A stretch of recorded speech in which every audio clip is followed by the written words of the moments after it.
Hello बच्चों, welcome to पढ़ाई Ninja channel. तो आज एक ऐसा इन्वेंशन जो दुनिया की सारी सोच, जानकारी और पावर डायनामिक्स ही बदल के रख दे। आज हम बात करने वाले हैं द प्रिंट रिवॉल्यूशन और उसके इम्पैक्ट की। ये क्या था और इसने हमारे आज की सोसाइटी को कैसे शेप किया। तो चलिए स्टार्ट करते हैं पार्ट 3 ऑफ चैप्टर 5। तो बच्चों, ये कोई छोटी मोटी चीज़ नहीं है। ये सिर्फ बुक्स बनाने का नया तरीका नहीं था, ये एक नई टेक्नोलॉजी से ज़्यादा बढ़ के थी।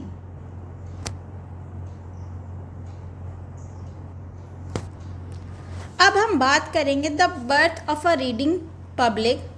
तो प्रिंटिंग के पहले क्या होता था कि बुक्स इतनी एक्सपेंसिव थी कि सिर्फ राजा महाराजा या एलीट लोग ही पढ़ पाते थे। आम जनता के लिए कहानियों का सिर्फ सुनने तक ही सीमित था। गांव के चौखट पर कहानी सुनना, गीत गाए जाना, यही कल्चर था।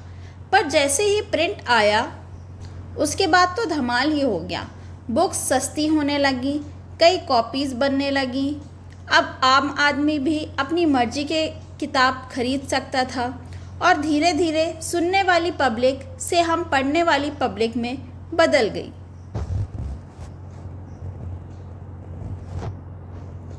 तो अब क्या हुआ कि जो उस टाइम पढ़ने वाली लिटरेसी काफ़ी कम थी, यानी पढ़ना लिखना भी बहुत कम था, तो पब्लिशर्स ने सोचा कि आखिर करें क्या। तो उनके पास एक ये चैलेंज था इन सब चीज़ों का। तो उन्होंने एक ब्रिलियंट आइडिया निकाला।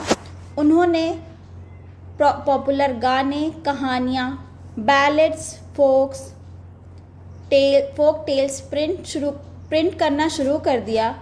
और सबसे बढ़िया बात क्या थी कि उसमें पिक्चर्स डालना भी उन्होंने चालू कर दिया था।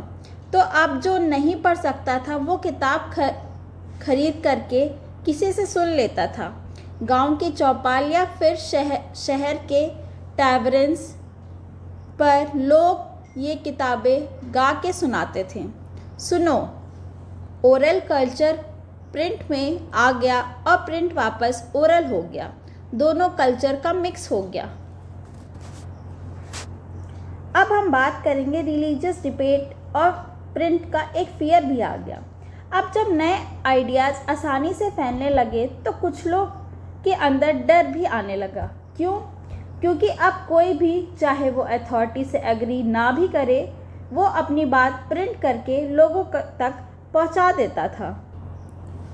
तो कैसा कैसा डर था? अथॉरिटीज़ को डर लगा कि वो इंफॉर्मेशन के कारण कंट्रोल लूज़ कर देंगे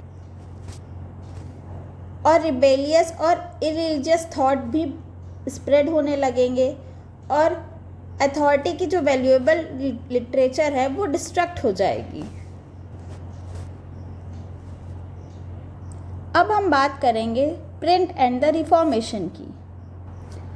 अब आता है प्रिंट के असली पावर की बात। साल 1517 की बात है। एक शख्स थे मार्टिन लूथर। उन्होंने कैथोलिक चर्च की कई प्रैक्टिसेस को क्रिटिसाइज करते हुए 95 पॉइंट्स लिखे हुए थे।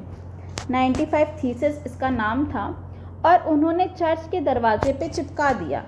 तो आप ये देख सकते हैं इस इमेज के थ्रू कि उन्होंने ऐसे 95 थीसिस एक चर्च के दरवाजे पे चिपका दी।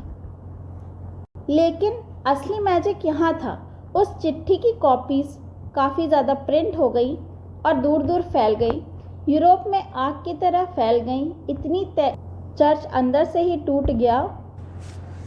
प्रोटेस्टेंट का रिफॉर्मेशन शुरू हो गया।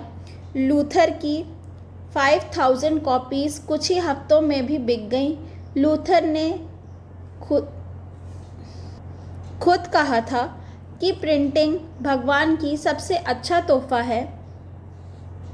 तो आप ये समझ सकते हैं कि शायद रिफॉर्मेशन इतनी बड़ी रिवॉल्यूशन नहीं बन पाती बिना प्रिंट के।